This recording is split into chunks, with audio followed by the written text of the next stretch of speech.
Part 1. The sky above New Geneva burned with colors no human had ever seen before.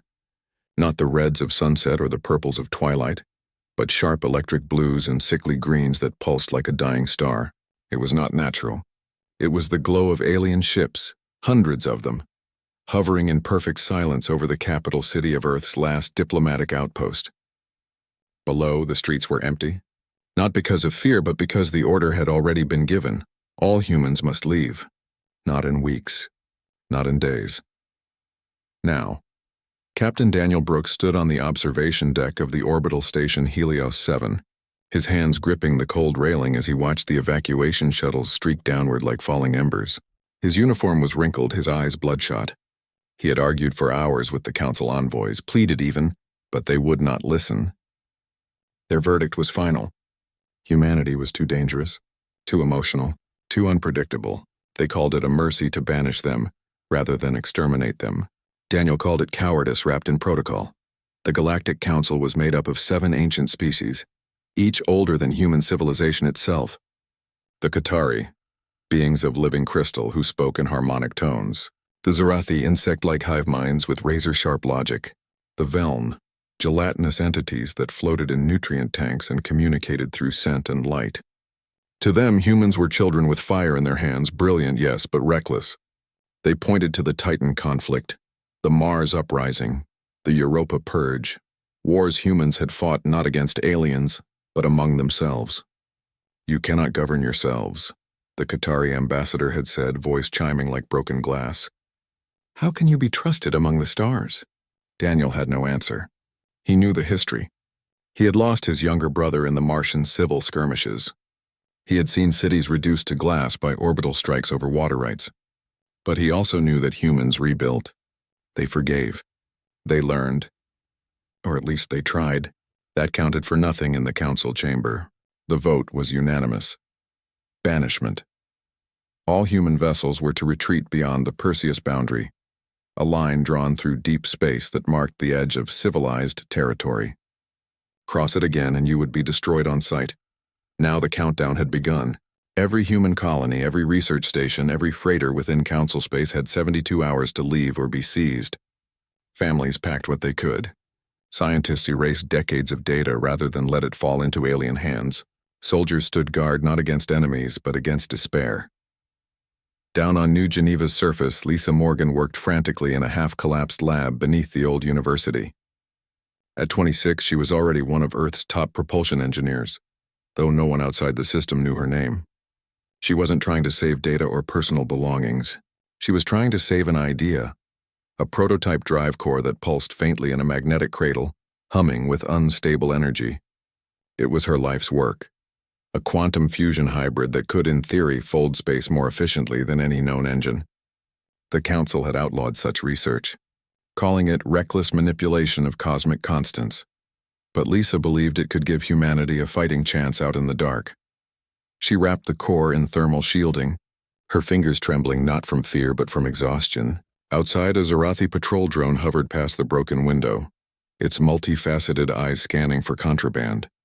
She held her breath until it passed. Then she slung the core into a reinforced case and ran. Meanwhile, on the frozen moon of Virel 9, far beyond the boundary but still within the Council's declared exclusion zone, Paul Carter sat alone in a dimly lit mess hall. Once a mid-level diplomat, he now led a ragged group of 300 exiles who had arrived weeks earlier, hoping to find shelter. Supplies were low. Morale was lower. 2 men had fought over a can of protein paste the night before. Paul broke it up with words, not fists. That was his gift. He listened. He remembered names. He made people feel seen even when hope was gone. He stared at a cracked screen showing static from the last official broadcast from Earth Central. The signal cut out just as the announcer said, "All citizens are urged to remain calm and proceed to designated evacuation points." Calm. As if calm could feed a child or warm a shelter in 200-degree cold. Paul sighed and stood up. He had a meeting with the hydroponics team. Their algae vats were failing. If they lost the crop, half the colony would starve before winter ended. Back on Helios 7, Daniel received his final orders. The station would be handed over to Qatari custodians in 6 hours. All remaining personnel were to board the last transport, the Wayfarer, and jump to the rendezvous point near the Helix Rift, a dead zone of space littered with ancient wreckage and gravitational anomalies. No one knew what waited there, but it was the only place the Council wouldn't follow. As he walked through the empty corridors, Daniel passed rooms where laughter once echoed, cafeterias, simulators, even a small chapel where crew members had married under Earth's distant sun. Now only silence remained. He paused at a viewport and looked back at New Geneva. The alien ship still hovered, unmoving, indifferent. They saw humans as a problem to be removed. They did not see the mothers singing lullabies in escape pods. They did not see the engineers jury-rigging life support from scrap. They did not see the quiet courage of people who refused to break, even when cast out. The Wayfarer launched just before dawn. Daniel sat in the command chair not as a captain but as a survivor. Behind him, Earth's last light faded into the void. Ahead lay only darkness. But in that darkness something new would grow. Not from anger, not from revenge, but from the stubborn, unkillable will to endure. And so banished and broken, humanity sailed into the unknown, not as beggars, but as seeds. Waiting for the right soil, waiting for the chance to rise again. Part 2. 20 years had passed since the banishment, and the stars no longer felt like home. They were cold, distant, and full of silence. The humans who survived the first years of exile did so by learning to live in places no one else wanted. They built shelters inside hollowed-out asteroids, drilled into the crust of frozen moons, and patched together habitats from the wreckage of old freighters. There was no central government anymore, no Earth Command, no grand fleets. Just scattered groups of people trying to stay alive. On the ice-covered moon of Varel 9, Paul Carter had become more than a leader. He had become a symbol. The 300 souls who arrived with him had grown to over 2,000. They called their settlement Haven. It was not much to look at. Domes made of salvaged hull plating, tunnels warmed by geothermal vents, and fields of glowing blue algae that fed them day after day. But it was theirs. Paul walked the tunnels every morning, greeting farmers, mechanics, teachers, and children by name. He remembered birthdays. He settled disputes with calm words, not weapons. People trusted him because he never asked for power. He simply carried it when no one else would. But survival was not enough. Paul knew that. He saw it in the eyes of the young ones who had never seen Earth, who only knew stories of green skies and warm oceans. They were growing restless. They wanted more than just to live. They wanted to matter. So Paul began sending out scouts, small ships with brave crews who mapped the dead zones beyond the Perseus boundary. They found ruins, not human ruins but older ones, towers of black stone floating in empty space, ships the size of cities long dead, their insides picked clean by time, and sometimes they found things that still worked. One such discovery changed everything. Far out near the Helix Rift, a derelict station spun slowly in the dark. It had no name, no signal, no power, just a faint heat signature that shouldn't have been there. Lisa Morgan, now in her late 40s, led the salvage team that boarded it. She had spent 2 decades refining her quantum fusion drive, testing it on jury-rigged shuttles, losing 3 prototypes to catastrophic meltdowns. But she never gave up. She believed that if humans could move faster and farther than anyone else, they could find safety, resources, maybe even allies. Inside the station, she found something better than fuel or food. She found knowledge. Buried in a sealed chamber behind layers of alien alloy was a data core unlike anything she had ever seen. It pulsed with soft light responding to touch. When she connected it to a human interface using cables she'd woven from scrap wire, the core activated. Holograms flickered to life. Star maps, schematics, equations written in symbols that made no sense at first. But over weeks of study, patterns emerged. The core belonged to a species long gone, one that had mastered gravity itself. They didn't just travel through space, they bent it, folded it, rode its curves like waves. Lisa worked day and night, barely sleeping, barely eating. She translated the core's language with help from linguists back on Haven. Slowly, the secrets unraveled. The key was not raw power but resonance. If you could match the frequency of space-time at a specific point, you could create a stable corridor, shorter, safer, and faster than any jump drive the Council used. Lisa called it the Echo Drive. She built a small test model in the station's old lab. The first try failed. The second melted the floor.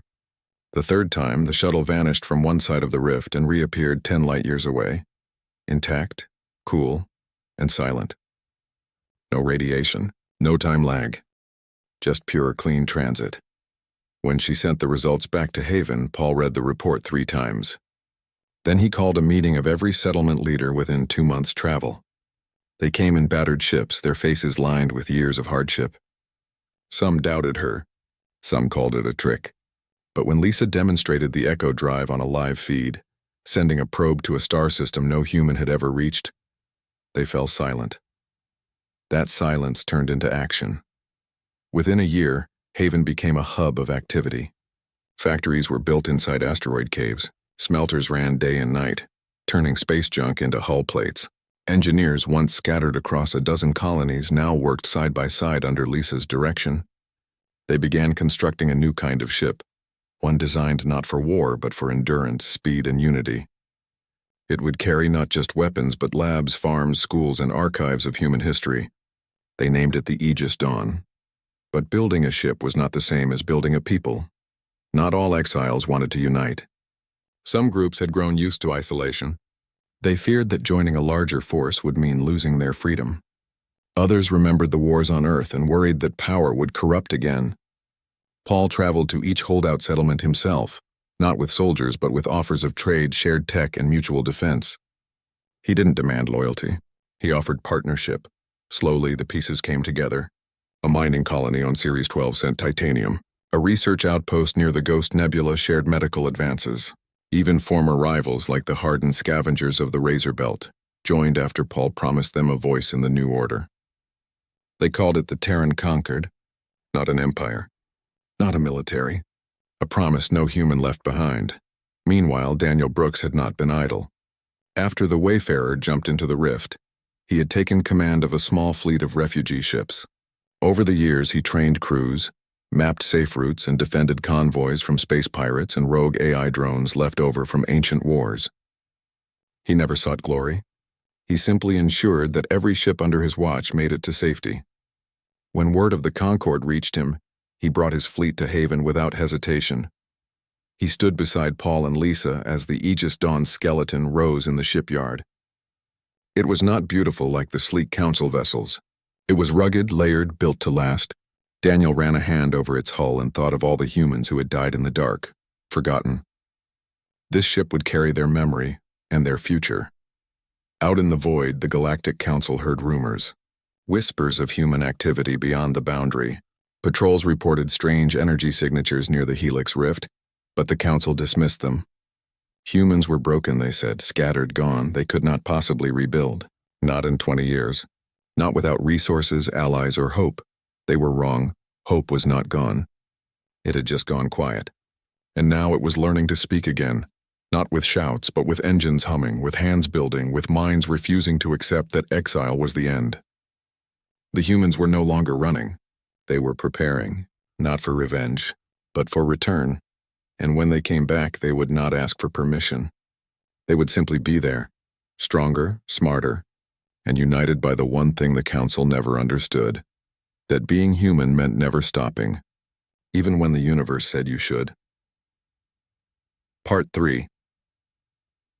The Aegis Dawn was not just a ship.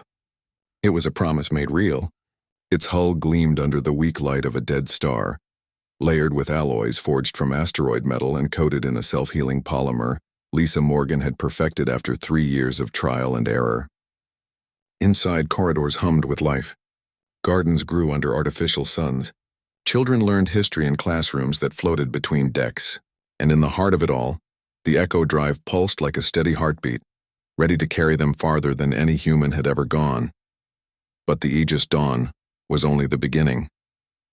The Terran Conquered had grown. What started as a handful of settlements now spanned 17 systems. They traded, shared knowledge, and protected each other. They built shipyards inside gas giants' rings and power stations around black dwarfs. They were not rich in luxury, but they were rich in purpose. And that purpose had a name: sovereignty. Dr. Marcus Bell stood on the observation deck of the Concord's Central Research Hub, orbiting the quiet world of EOS 5. He was not a soldier or a pilot. He was a materials scientist, thin and quiet, with eyes that missed nothing. For years he had studied alien ruins found in the outer zones, fragments of hulls, strange crystals, devices that still held charge after millennia. Most were useless, but some held secrets. One such find changed everything. Deep in the wreckage of a Zorathi scout ship left behind after a failed raid on a human mining outpost, Marcus discovered a shard of black ceramic that bent light around it. It was not cloaking tech, it was something deeper. When tested, the material responded to gravitational fields, reshaping itself to reduce drag, absorb radiation, even repair microfractures when exposed to solar wind. Marcus called it adaptive plating. Within months, they were growing sheets of it in bioforges, layering it onto every new Concorde vessel. At the same time, General Elena Ruiz drilled crews not in old Earth tactics, but in something new. She had fought in the last Martian border wars and seen how rigid commands led to disaster. Her fleet trained in fluid formations, decentralized decision-making, and rapid adaptation. Every pilot, every engineer, every medic was taught to think like a commander. "The enemy will expect us to be chaotic," she told her officers. "We will be precise. The enemy will expect us to be emotional. We will be calm. And when they underestimate us, we will be ready." The Concorde did not seek war, but they knew war might find them. So they prepared. They found more than just tech in the ruins. They found history. Ancient records carved into stone or stored in light crystals told of a time before the Council. A time when many species rose and fell. Not because they were weak, but because they refused to change. The humans took that lesson to heart. They did not copy alien designs blindly. They improved them. They merged Zorathi energy grids with human efficiency. They combined Qatari harmonic shielding with Terran magnetic fields. Their ships were hybrids born of exile, shaped by need and built to last. Lisa worked side by side with Marcus now, not just on drives but on entire ship systems. They developed gravity manipulation thrusters that allowed vessels to turn in zero time, to hover over planets without burning fuel, to land on worlds with crushing atmospheres. They built reactors that ran on recycled plasma, needing only occasional top-offs from stellar winds. Every innovation made them less dependent on rare minerals or distant supply lines. They were becoming self-sustaining, and they were becoming visible. A council patrol near the outer edge of the Perseus boundary picked up an anomalous signal, a ship moving faster than physics allowed, vanishing and reappearing without the usual jump distortion. The report was filed, then ignored. But a month later, another signal appeared, then another. This time closer. The council's high monitor, a Velen elder named Coral, ordered a quiet investigation. A stealth scout was sent into the Helix Rift. It never returned. In truth, the Concorde had detected it the moment it crossed the rift's edge. Daniel Brooks, now Fleet Admiral, gave the order, "Disable, do not destroy." The scout was caught in a gravity net, its systems gently shut down by an EMP pulse tuned to its frequency. The crew, 3 Qatari diplomats, were treated with respect, given food, water, and a message. "We mean no harm," Paul Carter told them through a translator. "But this is our space now. Leave and tell your council we are not the humans they banished." The Qatari left in silence, but their report shook the council chambers. Still, pride ran deep among the elders. They refused to believe humans could have advanced so far. Some claimed it was a trick. Others said the humans must be working with a hidden power, perhaps the mythical Void Weavers, a species thought to be myth. None considered the simplest truth, that humans, left alone, had done what they always did. They built back on Haven, the Aegis Dawn prepared for its first true mission. Not war, not conquest, exploration. They would travel to the edge of known space, map the dead zones, and search for other exiles, other species the Council had cast out. If they found them, they would offer alliance. If not, they would claim the void as their own. Elena stood on the bridge beside Daniel as the final checks ran. "They'll come for us eventually," she said quietly. "Let them," Daniel replied. "But not today. Today was about hope. Today was about showing every child in the Concorde that the stars were not a prison. They were a home waiting to be claimed." As the Echo Drive charged, Light rippled along the hull. The crew strapped in. The gardens dimmed. The ship's AI whispered a final systems check. Then, with no sound, no flash, no warning, the Aegis Dawn folded space and vanished. It reappeared 3 days later near the ruins of an ancient ringworld, its surface covered in forests that had grown over alien cities. Scans showed breathable air, fresh water, and no signs of current habitation. A perfect colony site. Within a week, transports followed. Within a month, the first trees were planted by human hands. The conquered was no longer surviving. It was expanding, not with guns but with seeds, not with threats but with open hands. And every new settlement, every new ship, every new discovery whispered the same truth to the silent stars. We are still here, and we are not going anywhere. Part 4. The Galactic Council did not believe in ghosts, but the reports kept coming. Human ships, fast, silent, and unlike anything in their databases, were appearing near border systems. Not attacking, not demanding, just watching, mapping. Sometimes leaving behind small beacons that broadcast peaceful greetings in a dozen languages, including old Earth tongues no one had spoken in decades. The Council called it psychological warfare. They were wrong. It was an invitation. Ambassador Vexillarn of the Qatari was the first to speak up. She stood in the Council chamber, her crystalline form shimmering with unease. We dismissed them as broken, she chimed, her voice echoing off the obsidian walls. But they have rebuilt. Not with rage, but with reason. Not with chaos, but with order. This is not the humanity we exiled. This is something new. The Zarathi delegate clicked his mandibles in dismissal. They are still emotional. Still flawed. One fast ship does not make an empire, but Vexillarn knew better. She had seen the scouts' logs. The humans had disabled their vessel without harming a single crew member. They had offered water to beings who did not even drink. That was not weakness. That was control. Still, the Council voted to do nothing. To watch, to wait. Arrogance was their oldest tradition. They did not know that the Terran Concord already knew every patrol route, every sensor blind spot, every relay station along the Perseus boundary. Captain Daniel Brooks had spent years sending out stealth drones, tiny, dark, powered by cold fusion, hidden in asteroid trails and comet tails. They recorded everything: ship movements, communication frequencies, shift changes. The Conquered did not need to guess. They knew. General Elena Ruiz studied the data in her war room aboard the Aegis Dawn. Maps glowed on the walls, lines connecting systems like veins. They think the boundary is a wall, she said to her staff. But it's just a line on a map. And lines can be crossed. She wasn't planning an invasion. She was planning a demonstration. A show of strength so precise, so clean, that even the Council could not call it aggression.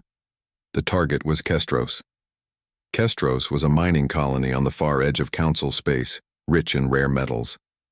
It was run by the Zarathi, who used enslaved labor from smaller species to dig deep into the planet's crust.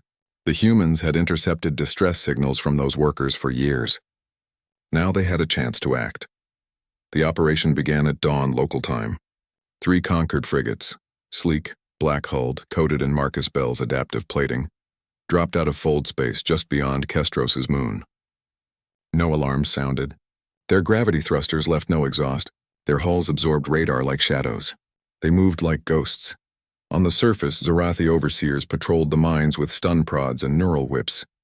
The workers, thin, exhausted beings from the Gal system, huddled in tunnels dreaming of freedom. Then the lights went out. Not just the lights. Every Zarathi comms tower, every drone, every weapon system shut down in perfect sequence. Not destroyed. Disabled. The Conquered had hacked their network using a virus hidden in an old maintenance update, one they'd planted months ago through a fake salvage drone. Within minutes, the entire colony was blind. Then the Concord ships landed. Not with soldiers storming gates, but with medics and engineers. They opened the worker barracks, handed out food and water, and activated portable translators. "You are free," they said. "We are taking you home." The Gal wept. Some knelt. Others simply stared, unable to believe kindness existed in the universe. The Zarathi command center tried to fight back, but their weapons refused to charge. Their ships would not launch. By the time they realized what was happening, the Conquered was already lifting off, with every enslaved worker aboard, and not a single shot fired. They left behind a message carved into the main control tower in 7 languages. No one should be owned. News of Kestros spread like fire. The council was furious. The Zorathi demanded immediate military action, but other species hesitated. The Gaul delegation, long silent in council sessions, stood and thanked the humans. The Veln elders whispered among their tanks. Even some Qatari began to question the old verdict. Back on Haven, Paul Carter watched the reports with quiet satisfaction. "We didn't go to war," he told Lisa Morgan. "We went to justice." She nodded, her eyes on a new schematic. The Echo Drive was being upgraded again. Soon they could jump across entire sectors in a single pulse. But the real victory was not in Kestros. It was in the silence that followed. The Council did not send a fleet. They did not declare war. They held emergency sessions behind closed doors. Rumors flew. Some species wanted to negotiate. Others feared human power was growing too fast. The unity that once held the Council together was cracking. Daniel knew this was the moment. Not to strike, but to speak. He ordered the Concord fleet to gather near the Old Earth outpost, now a ghost station under Qatari guard. They did not attack. They simply appeared, dozens of ships, clean, quiet, in perfect formation. Then they broadcast a single message on all frequencies, clear and calm. "We do not seek conquest. We seek recognition." The message repeated for 12 hours. Then the fleet vanished as suddenly as it came. On the Council homeworld of Xylos Prime, panic turned to debate. Vexlarn argued that humanity had earned a place at the table. The Zorathi called for annihilation. The Veln remained silent, their thoughts unreadable. But outside the chamber, something new was happening. Smaller species, those who had suffered under Council rule for centuries, began sending secret messages to the Concord. Trade offers. Alliance requests. Pleas for help. The humans had not won with weapons. They had won with restraint. With mercy. With the simple, terrifying idea that strength did not have to mean cruelty. And as the stars turned, the old order began to tremble. Not from fear of invasion, but from the dawning truth that the galaxy was changing, and humanity was no longer its outcast. They were its future. Part 5. The galaxy did not change overnight, but it began to bend.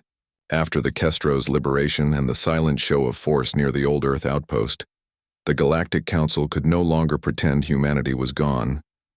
Whispers turned into talks. Talks turned into meetings. Not official ones at first, just quiet exchanges between conquered diplomats and representatives from smaller species who had long felt ignored. The Gal sent envoys. The Lyra, a gentle aquatic race once forced to pay heavy tithes to the Zorathi, opened trade routes. Even a few Qatari scholars requested access to human archives, curious about how a species so young had achieved so much in so little time. Paul Carter led the diplomatic efforts from Haven.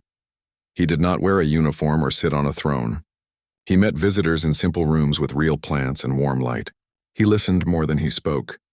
When the Gal asked how they could repay the conquered, he simply said, "Help someone else when you can." That answer spread. It became a kind of quiet motto among the outer systems.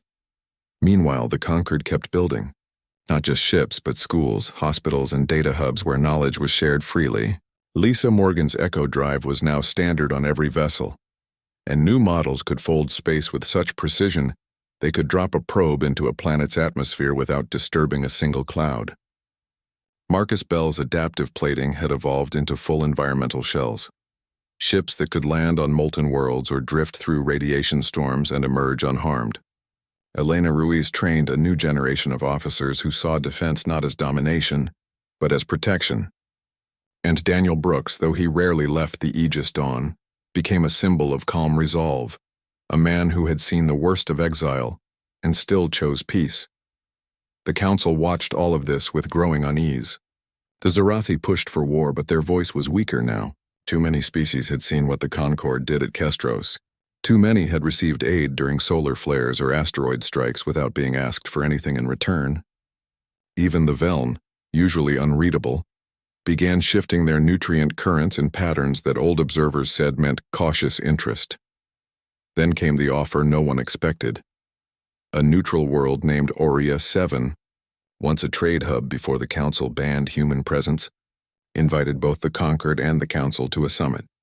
Not to negotiate surrender, not to demand obedience, but to talk as equals. The council elders argued for weeks. Some refused to attend. But Vexlarn, now one of the most respected voices in the chamber, insisted. If we do not face them now, she chimed, we will face them later on their terms. The summit took place in a dome built over a calm sea. Humans arrived not in warships but in a single vessel, the Aegis Dawn, its weapons powered down, its hull clean and bright. Paul Carter walked onto the platform first, followed by Lisa, Marcus, and Daniel.